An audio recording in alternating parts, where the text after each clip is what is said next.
С помощью медицинских разных технологий можно сделать так, что легкие будут сами дышать, да, но это на самом деле не будет искусственно поддерживать дыхание, но это не будет настоящим процессом. So the origin of the phenomenon of pulsation is the space, akasha. То есть изначальным феноменом и источником настоящего процесса дыхания, пульсации, это акаша. So this pulsation is going on in all the beings because all the beings are existing in akasha. То есть вот все вот эти процессы, ритмичные процессы вдоха и выдоха, они происходят на общем уровне, они подчиняются этому закону пульсации, это называется акаша.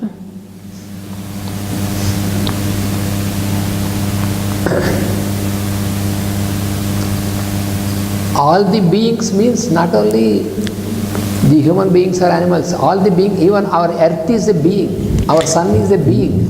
Когда мы говорим существа, это значит не только люди, это значит и люди, и все существа, которые живут на Земле, а также это Земля, потому что это существо и Солнце, и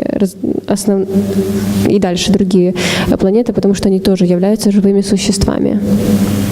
So the truth is that this akasha breathes out these beings into existence, and then after some time, when akasha breathes out, we are existing. When the akasha breathes in, we go into non-existence. Когда акаша выдыхает, мы существуем. Когда она делает выдох, когда она выдыхает, мы существуем. Когда она вдыхает, мы попадаем в небытие. So all the solar systems, all the constellations, all that what are there, they are there latent in the space, and then the space breathes out and they come into existence, live for some years. Years means our calculation in years is very huge, but it is beyond our comprehension how long. And when they go back into non-existence, when the akasha breathes in.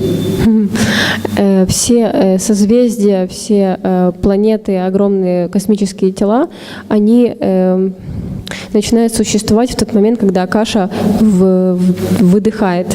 А когда она вдыхает, тогда жизнь прекращается. И все это очень сложно понять во времени, потому что это за пределами человеческого осознания, вот эти вещи. So we must know that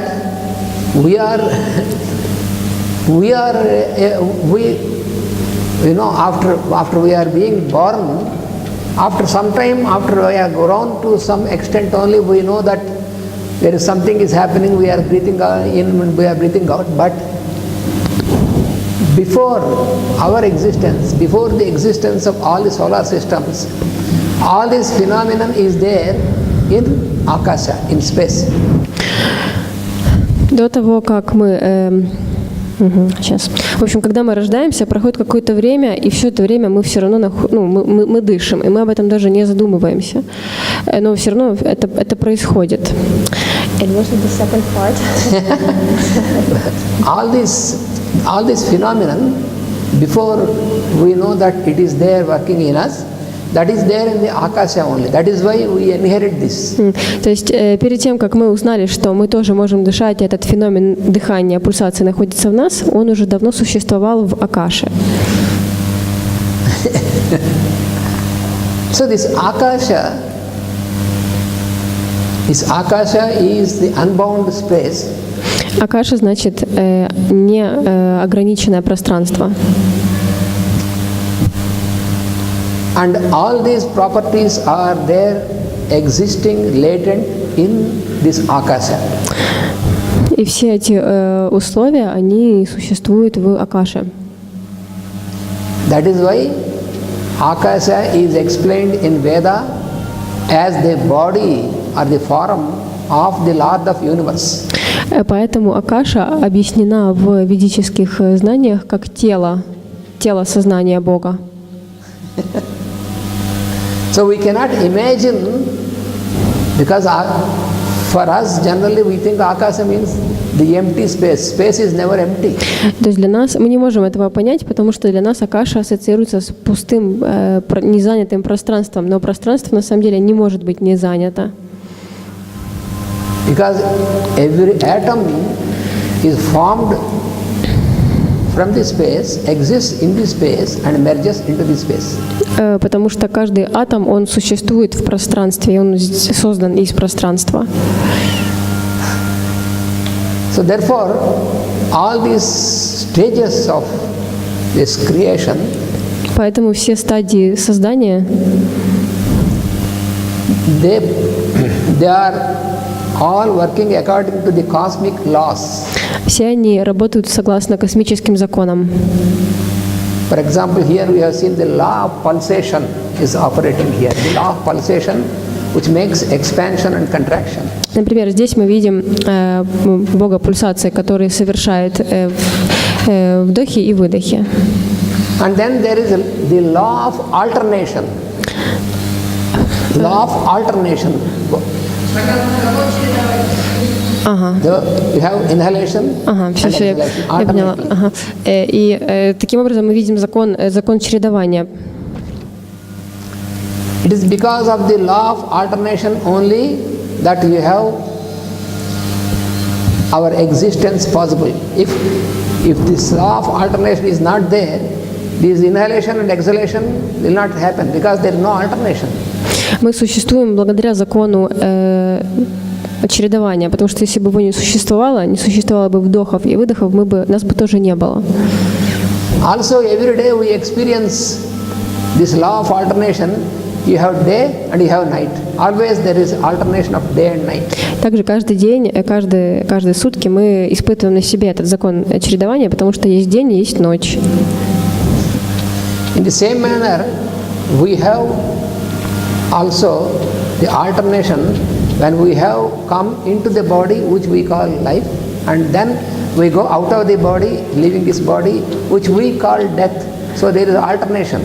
И такой же закон существует в той ситуации, когда мы рождаемся, мы получаем тело, и на смену ему приходит смерть, да, то есть мы выходим из тела. So existence and non-existence. То есть существование и несуществование.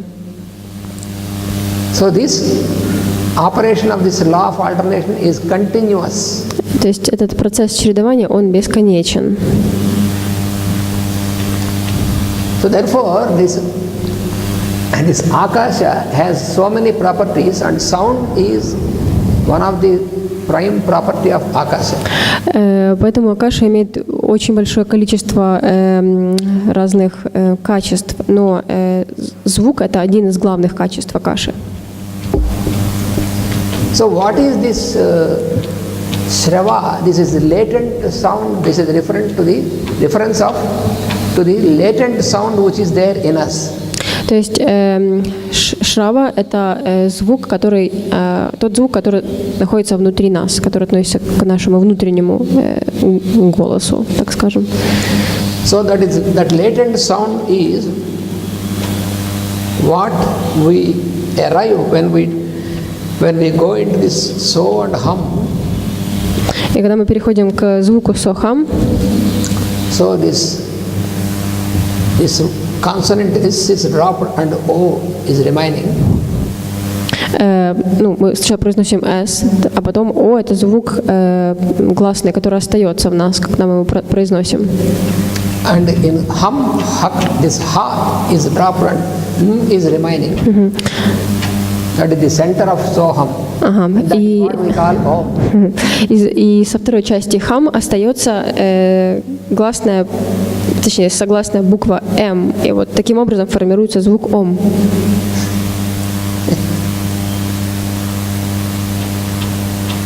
In English we have two syllables, but originally it is only one syllable. This is the symbol of om. Тут в английском есть два слога, а на санскрите, да, это значок ом. The symbol, the Sanskrit letter om. Это санскритский значок This is звука the Ом. universal symbol for Om. Это универсальный вселенский значок звука Ом. If you want to write in Sanskrit letter, that is Om.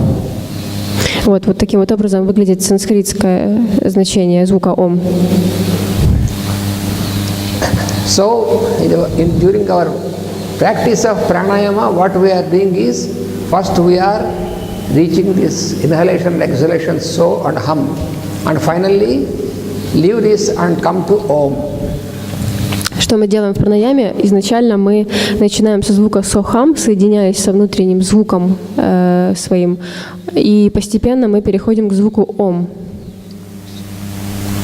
So this latent sound Om is there in Akasha and also it is there in us. Звук Ом, он есть в пространстве Акаши, но точно так же он существует и в нас. And how it is expressed in us? И как это проявлено в нас, как это выражено в нас?